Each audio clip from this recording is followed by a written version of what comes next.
Stop bashing the youngsters.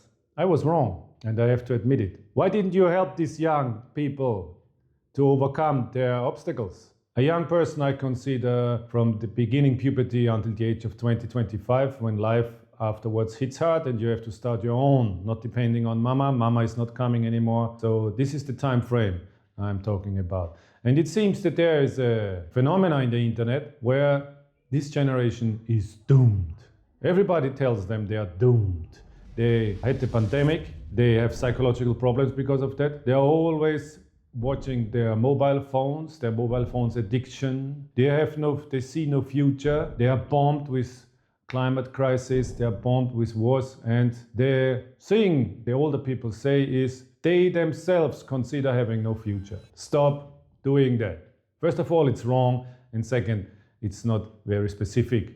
And third, these statistics are only made for you old guys to feel safe and not feel responsible for what you have done. Because if they are really in psychological problems because of the pandemic and because of all that stuff, why they have mobile phone addiction, why didn't you help them? Why didn't you help these young people to overcome their obstacles? So stop bashing the younger generation. When a child is between 15 and 16, starting with puberty, the brain has reached a specific size to be able to comprehend thinking complex topics. And this is the moment where they start to realize, okay, the world is bigger than I thought, and I need to put some effort in. And to no surprise, they do. Except you are living in a country where 66% of 18 to 22-year-old people think that the earth is flat. And recently a poll showed that only 84% of Americans agree with the statement, "I have always believed the world is round." 84%. And if you're 18 to 24, that's more like 66%, which is like dangerously close to half. Well, let's put that aside. I was asking ChatGPT which country produces the most content on social media. And it turns out 20% of social media content is made in the US. The next 20% is made in China, and the rest is split through the world. So nearly half of the content in the internet is made from two different cultural backgrounds, from two different social backgrounds, and from two different educational backgrounds. Let's sink that in. And the other 60% is completely forgotten in all the statistics, in all this doomsday scenario.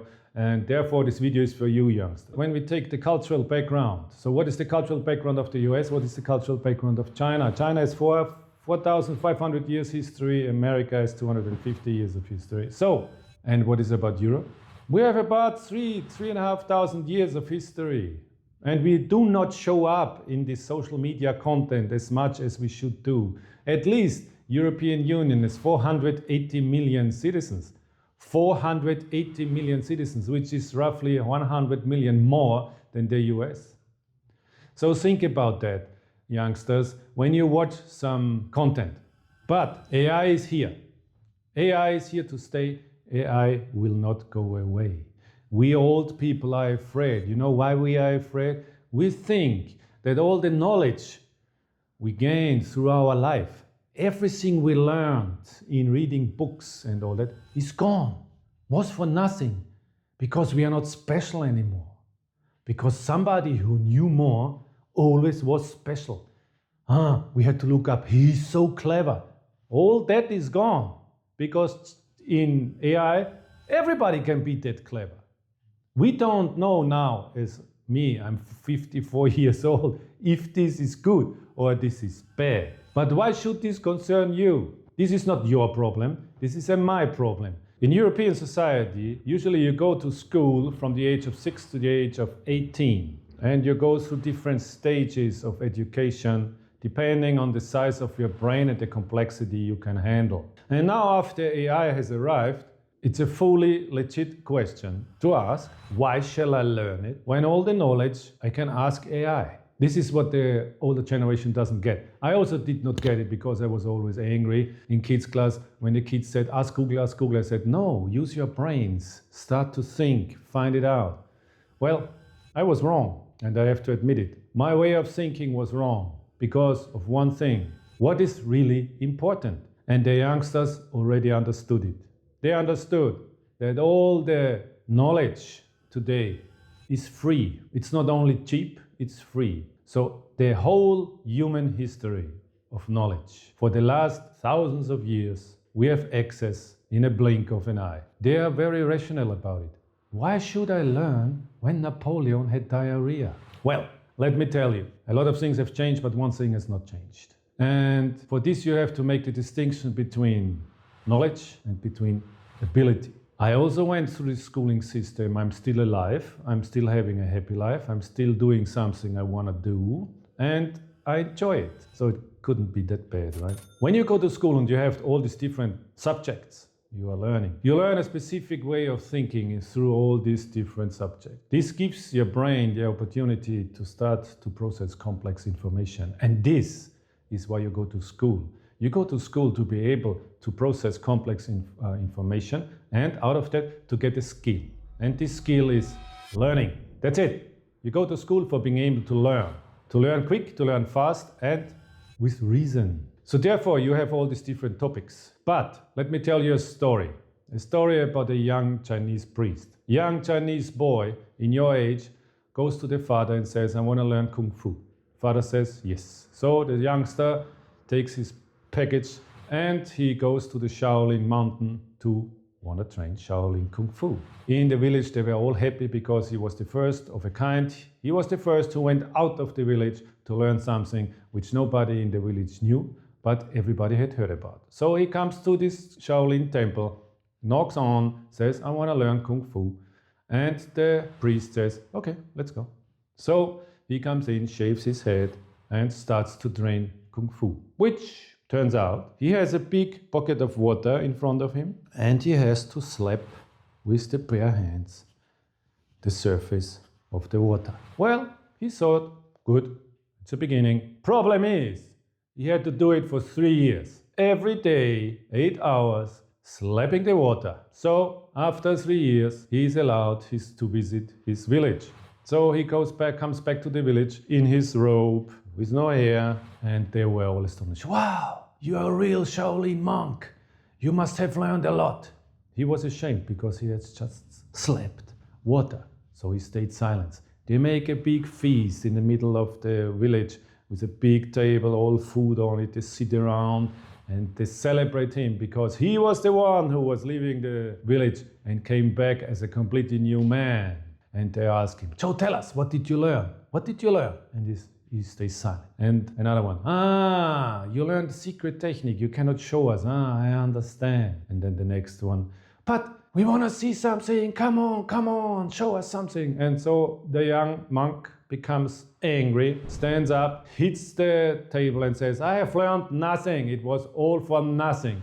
And suddenly the eyes of the people go up and they're all suddenly afraid. While he was standing up and shouting at them and hitting the table, he split the table in two with one hit.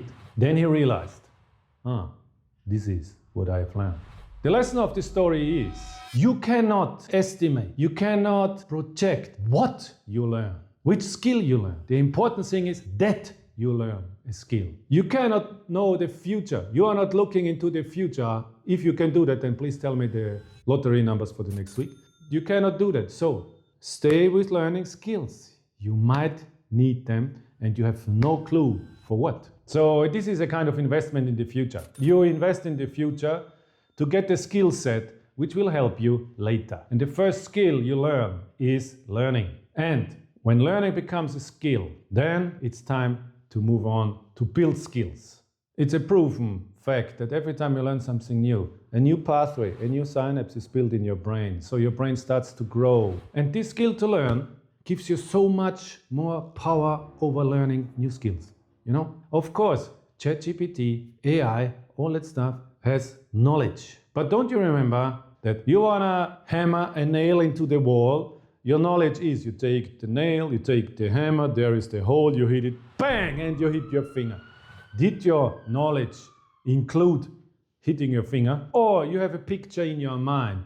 Well, you want to paint something and there's the sun and there's the water and all that stuff. And then you started to draw and it turns out like this. Well, you see, knowledge is not ability. And with the thing you learned, you can gain ability.